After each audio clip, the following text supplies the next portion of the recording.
প্লাগের।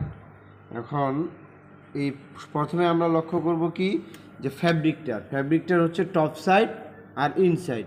Top side inside কীভাবে বুঝবো এটা কী কাপড়? এটা single jersey fabric. Single jersey ফ্যাব্রিকে কি টপ সাইডে থাকে র্যাক মানে টানা দাগ চিকন দাগ থাকে, আর ইনসাইডে থাকে আপনার নেট বা জালি মতো। তাহলে আমরা টপ সাইড আর ইনসাইডটা আমরা বুঝতে পারবো। এখন এই আমরা এটা যেহেতু পূর্ণাঙ্গ প্রো শার্টে আমরা তৈরি করতেছি না ফ্রন্ট পার্টে, এটা আমরা একটা শেখার জন্য ছোট টুকরাতে আমরা শিখতেছি, মানে ছোট অংশতে। এখন এই প্লাকেট তৈরি করার জন্য আমরা কয়টা পার্ট নিয়েছি? ফ্যাব্রিকের দুইটা পার্ট। একটা হচ্ছে প্লাকেট তৈরির জন্য যেটাতে ইন্টারলাইনিং বসাবো, আরেকটা হচ্ছে প্লাকেটটা যে পার্টটাতে সেটিং করবো বডির পার্টের মতো ছোট অংশটাতে, এই দুইটা। আরেকটা কী নিলাম আমরা? ইন্টারলাইনিং নিলাম। ইন্টারলাইনিং কি? এটা হচ্ছে ফিউজিবল ইন্টারলাইনিং। এই ফিউজিবল ইন্টারলাইনিং দিয়ে আমরা কি করব? আজকে প্লাকেটটা তৈরি করব। এখন দেখেন এই যে ফ্যাব্রিকের এটা হচ্ছে আপনার ইনসাইড। এখন ইন্টারলাইনিংটা লক্ষ্য রাখতে হবে আমার কোন পাশে আপনার ফিউজিবল আছে। যে পাশে দেখবেন যে পিচ্ছিল না কিংবা একটু মানে যে আলোর মধ্যে গ্লেস দেখা যাচ্ছে না, ওটাই নন ফিউজিবল। আর যে পাশে গ্লেস দেখা যাচ্ছে এবং পিচ্ছিল, এটা হচ্ছে ফিউজিবল। তাই ফিউজিবলটা আমরা ইনসাইডের দিকে বসানোর পর তারপর আয়রন দিয়ে আমরা আয়রন করে নেব, ইন্টারলাইনিংটাকে বসিয়ে নেব। যে দেখেন বসায় নিচ্ছি।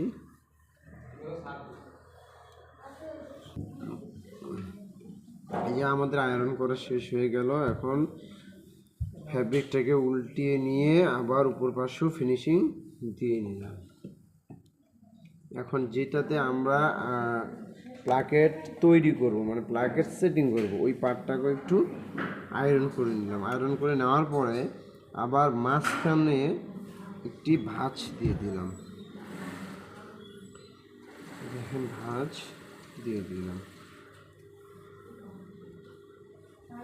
এই যে দেখেন এরকম একটা ভাঁজ থাকবে। কারণ কেন? আমরা যখন মাঝখান দিয়ে প্লাকেটটা তৈরি করব, তাহলে এটা মিডিল বরাবর একটা আমাদের চিহ্ন পেয়ে গেলাম। এই দেখেন আমরা আগে একটা প্যাটার্ন কেটে নিয়েছি প্লাকেটের জন্য।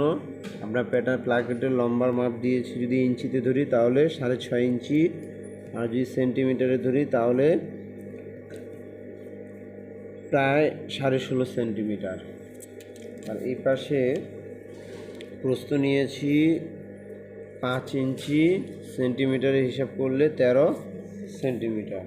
এখন এই যে দেখেন আমরা ইন্টারলাইনিং যেটাতে আয়রনিং করলাম, ওই পাশে আমরা এখন এই প্যাটার্নটাকে রাখলাম। রাখার পরে কলম দিয়ে একটু ড্রয়িং করে নিলাম, কারণ এই ড্রয়িংয়ের উপর দিয়ে আমাদের সেলাই দিতে হবে। এই যে মাঝখানে আমাদের ড্রয়িং করার পর মাঝখানে প্লাকেটের দুই মাঝখান বরাবর আমরা মার্ক করে নিলাম। আর এই যে দেখেন এখানে যে আমরা আয়রনের ভাঁজ দিয়েছি, এখানেও মার্ক করে নিলাম।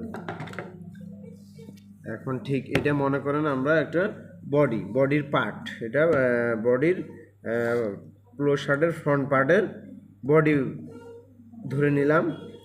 এখন এর মাঝ বরাবর আমরা প্লাকেট তৈরি করব। এই যে আমি মার্ক করে নিয়েছি, মার্ক, আর এই যে প্লাগে ইন্টারলাইনিংয়ে মার্ক এক সমান রাখলাম। আর নিচে যে ভাঁজ দিয়েছিলাম মিডিল বরাবর, এই যে ভাঁজ বরাবর করলাম। করার পরে এখন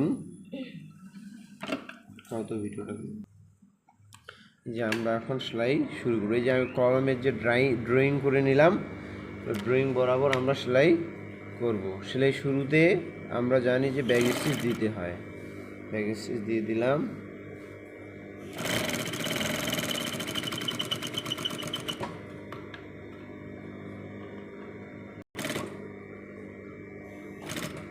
এই মিডিল বরাবর নেওয়ার পরে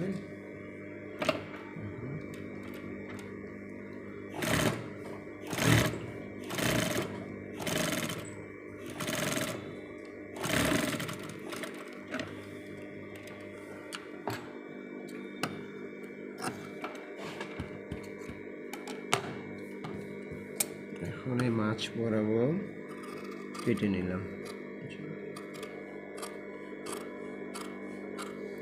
ঠিক এই যে সেলের ঠিক মিডিল বরাবর কাটতে হবে। কাটার পরে আমরা পাটগুলোকে উল্টিয়ে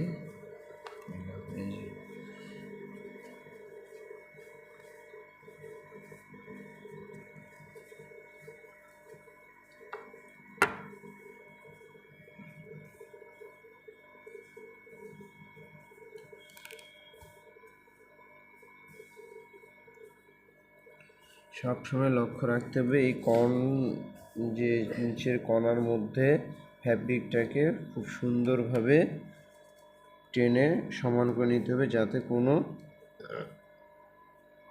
কুচির মতো না থাকে। ফিনিশিং দিয়ে নিতে হবে। নিয়ে নিলাম।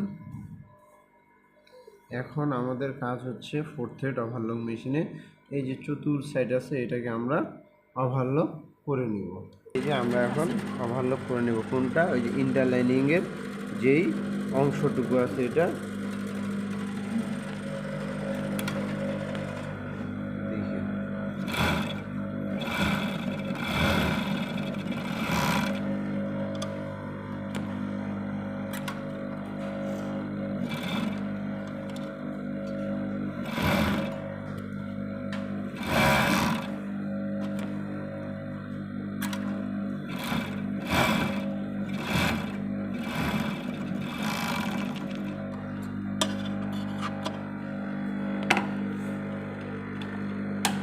এই যে দেখেন আমরা 3 সাইডে ওভারলক করে নিলাম। এই যে দেখেন আপনারা আমরা এটা ওভারলক করে নিয়েছি। এখন আমরা সবাই জানি যে প্লাকেট হোক কিংবা বেসিক শার্ট হোক, যে কোনো কিছুই হোক, বাটন হোল যে অংশ হয় সেই অংশটি কিংবা সেই প্লাকেটটি বাম পাশেই হয়। যেমন এই যে দেখেন এটা কিন্তু বাম পাশ। এই বাম পাশের প্লাকেটটা এখন এটা আমরা খুব বেশি চওড়া, মানে প্লাকেটের যে সেলাইটা দিব হয়তো 1 ইঞ্চি 2 সুতা, 1 ইঞ্চি 2 সুতা দিলে একটা খুব সুন্দর স্ট্যান্ডার্ড প্লাকেট তৈরি হবে।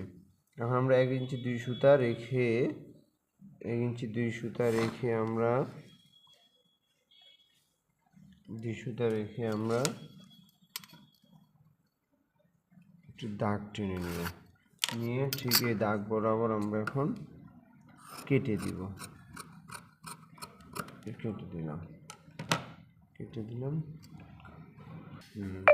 এই যে দেখেন এখন আমরা যেটাতে বাটন হোল হবে ওটা তো বাম সাইডে হয়, আর যেটাতে আপনাদের বাটন অ্যাটাচ হবে ওটা বাম সাইডে। এখন এই যে আমাদের যে পার্টটা যেটা আমরা কেটে ফেললাম ওটাতে একটু 1 ইঞ্চি 2 পয়েন্ট রেখে আমরা কেটে ফেললাম। এখন বাটন অ্যাটাচ যে প্লাকেটে হবে, এক কথা যেটাকে বলে লোয়ার প্লাকেট, এই লোয়ার প্লাকেট আমরা এভাবে ডাবল ভাঁজ দিয়ে দিব।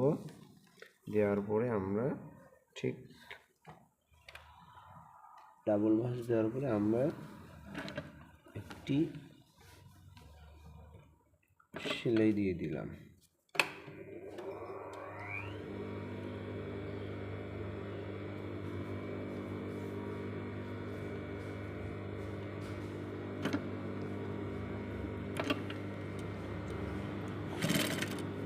(116) সেলাই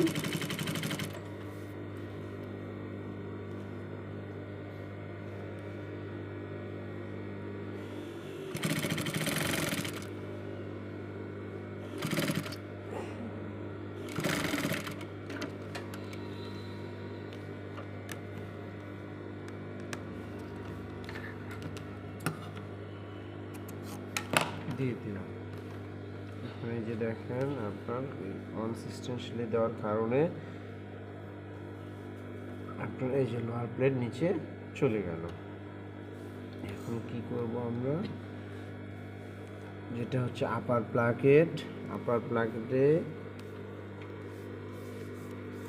প্লাকেটে আমরা কতটুক চওড়া সেলাই দেবো। ওই যে বলেছিলাম প্রথমে 1 ইঞ্চি 2 সুতা, 1 ইঞ্চি 2 সুতা বরাবর আমরা সেলাই একটু চক দিয়ে মার্ক করে নিব, তাহলে আমাদের সেলাইটা সোজা হবে। যে দেখেন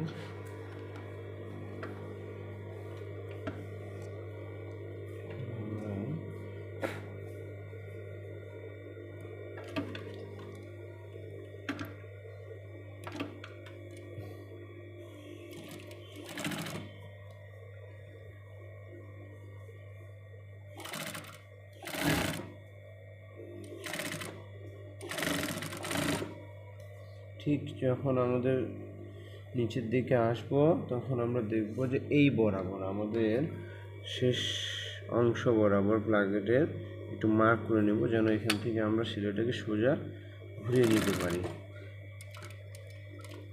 মার্ক করে নিলাম। এখন নিডল ডাউন রাখবো, রাখে ঠিক এই যে আপার প্লাকেটটা দেখেন, এই আপার প্লাকেটকে এখন আমরা নিচের দিকে দিয়ে দিব। নিডলকে একটু উঠিয়ে নিলাম, নিয়ে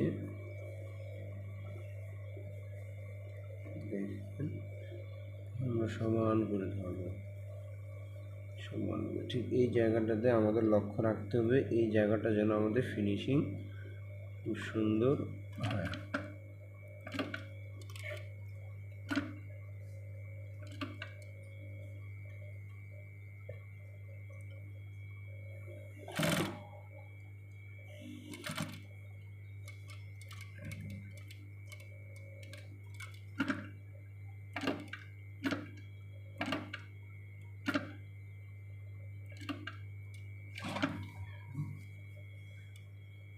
আমরা 2 সুতা এক কথা 1/4 বরাবর আমরা আরেকটি ডাবল সেলাই দিয়ে দিলাম।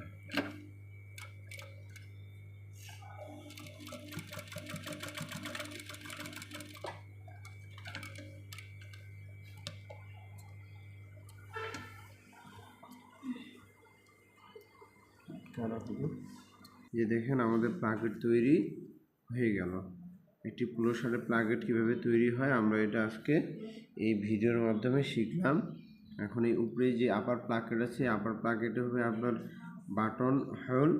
এই যে দেখেন বাটন হোল এইভাবে 2টি হয়, এখানে একটি হয়, এখানে একটি হয়, কিন্তু কোনো কোনো ক্ষেত্রে প্লাকেট বড় হলেও 3টি বাটন হোল দেওয়া যায়। আর এই যে নিচে এই যে লোয়ার প্লাকেট, এখানে বাটন অ্যাটাচড হবে।